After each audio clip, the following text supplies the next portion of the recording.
వెనకబడ్డాడు. అది శీర్షిక. అమ్మ 9 నెలలు మోస్తే నాన్న 25 ఏళ్ళు. రెండు సమానమే అయినా నాన్న ఎందుకో వెనకబడ్డాడు. ఇంట్లో జీతం తీసుకోకుండా అమ్మ, తన జీతం అంతా ఇంటికే ఖర్చు పెడుతూ నాన్న, ఇద్దరి శ్రమ సమానమే అయినా అమ్మ కంటే నాన్న ఎందుకో వెనకబడ్డాడు. ఏది కావాలి అంటే అది వడ్డీ పెడుతూ అమ్మ, ఏది కావాలంటే అది కొని పెడుతూ నాన్న. ఇద్దరి ప్రేమ సమానమే అయినా అమ్మకు వచ్చిన పేరు ముందు నాన్న ఎందుకో బాగా వెనకబడ్డాడు. ఫోన్లోనూ అమ్మ పేరే, దెబ్బ తగిలినప్పుడు అమ్మ అని పిలవడే, అవసరం వచ్చినప్పుడు తప్ప మిగతా అప్పుడు గుర్తురానందుకు నాన్న ఎప్పుడైనా బాధపడ్డాడా? ఏమో. ఇద్దరూ సమానమే అయినా పిల్లల ప్రేమను పొందడంలో తరతరాలుగా నాన్న ఎందుకో వెనకబడ్డాడు. అమ్మకి మాకు బీరువా నిండా రంగురంగుల చీరలు బట్టలు, నాన్న బట్టలకు దండెం కూడా నిండదు. తనను తాను పట్టించుకోవడం రాని నాన్న చంద్రుల్లో ఉండే కుందేలు కిందికొచ్చిందా, కిందికొచ్చి నీలా మారిందా? చుక్కల్లో ఉండే జీకేలు నిన్ను మెచ్చిందా, నిన్ను మెచ్చి నీలా చేరిందా? నువ్వెలా సాగే తోవంతా, నావలా తూగే నీ వెంట, నువ్వెళ్ళే దారే మారిందా, నీ వల్లే తీరే మారి ఏరై పారిందేమో నేలంతా. చంద్రుల్లో ఉండే కుందేలు కిందికొచ్చిందా, కిందికొచ్చి నీలా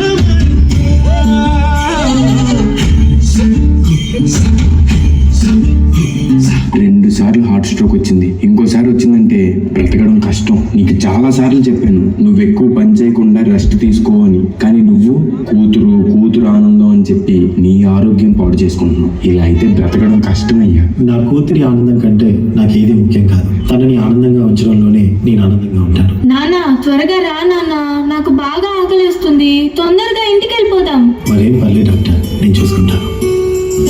నాన్న, నాకు బాగా ఆకలిసినప్పుడు ఆ ఆకలి తెలియకుండా ఒక పాట పాడతారు కదా, పాడండి నాన్న.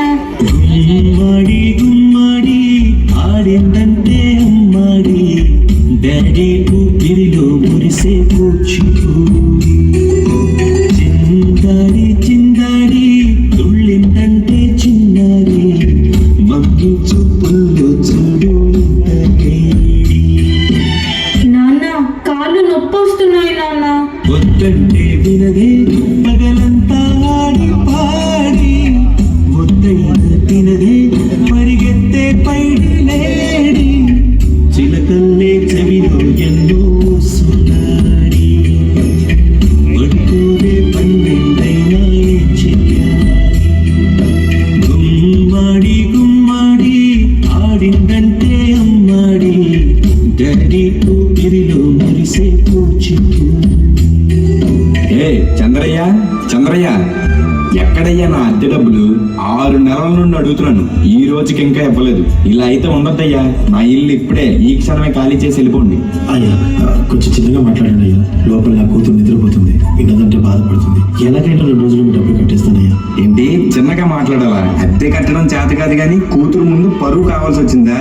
రేపటి కల్లా నా అద్దె డబ్బులు నాకు ఇవ్వకపోతే ఇంట్లో ఒక్క సామాను కూడా ఉండేవాను. ఏమైంది నాన్న? ఏం లేదమ్మా, పద పడుకుందాం. నేను మొత్తం విన్నాను నాన్న, నువ్వేం బాధపడకు నాన్న. నేను బాగా చదువుకొని ఒక మంచి ఉద్యోగం చేస్తాను, మనమే ఒక మంచి ఇల్లు కట్టుకొని ఆనందంగా ఉందాం. అప్పుడు ఎవరికి డబ్బులు ఇవ్వాల్సిన అవసరం లేదు కదా. నువ్వేం బాధపడకు నాన్న. ఎన్నెన్నో ఆశలతో పెంచానమ్మ గుండెల్లో,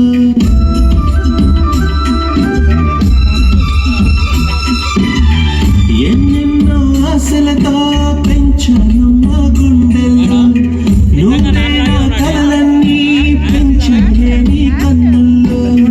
నా తల్లివి నువ్వు, నీ తండ్రిని నేను, ఎవరు లాలిస్తున్నారు. ఏమైంది నాన్న? డాన్స్ చెయ్యి, డాన్స్ చెయ్యి నాన్న. చిత్రంగా చూస్తుంటే నీ కన్నులు, పొంగిందే నా చూపుల్లో పాలతల్లి. నాన్న,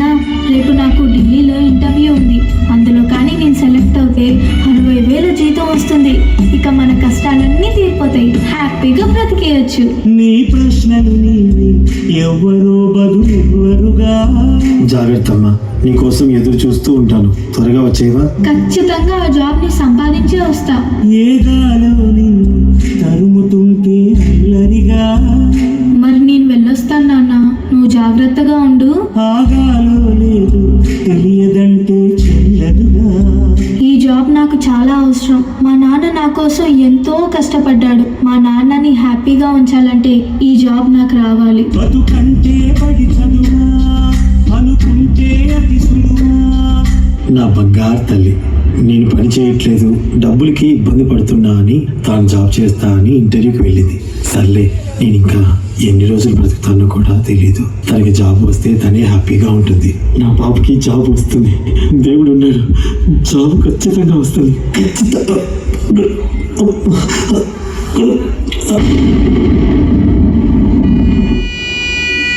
పొరపడినా పడినా జాలి పడదే కాలం మనలా. You are selected. నీకు ఈ జాబ్ వచ్చింది. Thank you so much sir. నాకు జాబ్ వచ్చిందని తెలిస్తే మా నాన్న చాలా హ్యాపీగా ఫీల్ అవుతారు. ఇప్పుడే ఈ విషయం మా నాన్నకు చెప్పాలి. ఏంటి నాన్న ఫోన్ లిఫ్ట్ చేయట్లేదు? సరేలే, డైరెక్ట్ గా వెళ్ళి సర్ప్రైజ్ చేద్దాం. ఆయన హ్యాపీగా ఫీల్ అవ్వటం నేను కళ్ళారా చూడాలి. ఒక నిమిషం ఆగిపోదేను